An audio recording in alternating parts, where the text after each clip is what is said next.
ለብዙ ሚሊዮኖች እንድታደርሱልኝ ይፈልጋለሁ። አሻም እንደምን ሰንብታችኋል የተከበራችሁ አድማጮቻችን? ይህ የጨዋታ እንግዳ ዝግጅት ነው። የዛሬ እንግዳችን የታሪክ ተመራማሪ ናቸው። በአዲስ አበባ ዩኒቨርሲቲ የታሪክ ትምህርት ክፍል የቢኤ እና የማስተርስ ዲግሪያቸውን ያገኙ ሲሆን የፒኤችዲ ጥናታቸውን ያጠናቀቁት በዩኒቨርሲቲ ኦፍ ኦስሎ ነው። ዶክተር መሰለ ተሬቻ ይባላሉ። የዶክተር መሰለ ሁለት የጥናት ስራዎቻቸው ሊፕረሲ ሊፕሮሳሪያ ኤንድ ሶሳይቲ ኢን ኢትዮጵያ፣ ሁለተኛው ደግሞ ፈውስ አልቦ ማህበረሰብ የስጋ ደዌ ማንነት በ20ኛይቱ መቶ ክፍለ ዘመን ኢትዮጵያ ታትመውላቸዋል። እንግዲህ የሰሜኑ ስትል በአብዛኛው የስጋ ደዌ በሽታ በሰሜን ኢትዮጵያ አካባቢ ብቻ ነው ይባላል። በተለይም በአማራ አይደለ? እሱ በእውነት ስህተት ነው። እሱ ሰፊ ታሪክ ያለው ነው። ይሄ አሁን የምታዩን የቋንቋ ላንድስኬፕ ያልፋል። የሃሚናዎችም ባህል ቢሆን አሁን ያለውን የሃይማኖት የብሔር የቋንቋ ብሔር የሌላውንም ያልፋል። የሃሚናዎቹ እንግዲህ የመርገም የመመረቅ ያላቸው ናቸው። ከሃሚና እንግዲህ ሃሚና በስተት ነው ከላሊበላ ይመጣሉ የሚባለው አይደለም። ሃሚና በስተት ነው ከላሊበላ ይመጣሉ የሚባለው አይደለም። የመነሻና መዳረሻው እነዚህ የማህበረሰብ ክፍሎች የኛ አይደሉም፣ የኛ ናቸው፣ እዚህ አካባቢ ናቸው የሚል አተካራና ወይም ሰዎቹን ለማገለል አይደለም። አደራ በዚህ አይን እንዳታዩብኝ።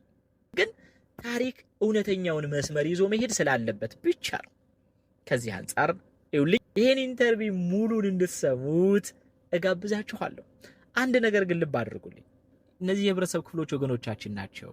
ስነ ልቦና ድጋፍ ያስፈልጋቸዋል። ሆነ ይሄ አመለካከት የተሳሳተ እንደሆነ ካለመን እንጎዳለን እንደዚህ እንሆናለን የሚለውን አትሊስት ቀጣዩን ጄኔሬሽን ማዳን እንዳለብን እናንተም ካገኛችኋቸው ከዚህ በኋላ በፍጹም ይሄ ነገር ምንም አትሆኑም አቆሙ፣ ጎን ለጎን መለመንም ትክክል አይደለም፣ ጎጂ ባህላዊ ነገር ነው ብላችሁ ልታስረዷቸው ልናስረዳቸው መታገዝ ባለባቸው።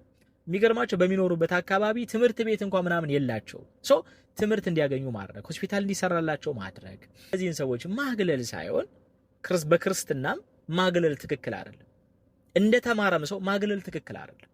የታሪክ ዋነኛው ዓላማው ኢንስፓይሬሽን ቱ ኢኖቬሽን ይባላል። ለፈጠራ ያነሳሳል፣ ለፈጠራ መነሻ ይሆናል ማለት ነው።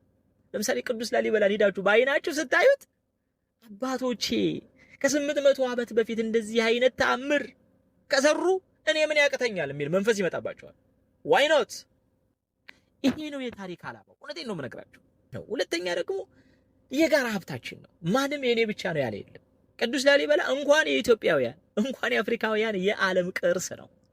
ታዲያ ይህን ታላቅ ቅርስ የሰራልን አባታችን ቅዱስ ላሊበላ ባልሆነ ነገር ሲነሳ ሁላችንም ለምን ይሄ ነገር ትክክል አይደለም ብለን ለልጆቻችን መንገር የለብንም። ሁለቱን ለይተን ማየት አለብን። ላሊበላ ሲባል አእምሯችሁ ላይ ሊመጣ የሚገባው ቅዱስ በአምላኩ የተወደደ ዳግማዊት ኢየሩሳሌምን በተቀደሰችው የኢትዮጵያ ምድር እንዲሰራ ኢየሱስ ክርስቶስ የፈቀደለት ደጅህን ለረገጠ ኢየሩሳሌም ሄዶ ጎረጎታ መቃብሬን ቀራንዮ የተሰቀልኩበትን እንዳየ አድርጌ እቆጥርልሃለሁ ብሎ ቃል ኪዳን የሰጠው ገና ሲወለድ በንባ ምሳል መላእክቶች የከበቡት እጅግ የተወደደና የተቀደሰ ሰው።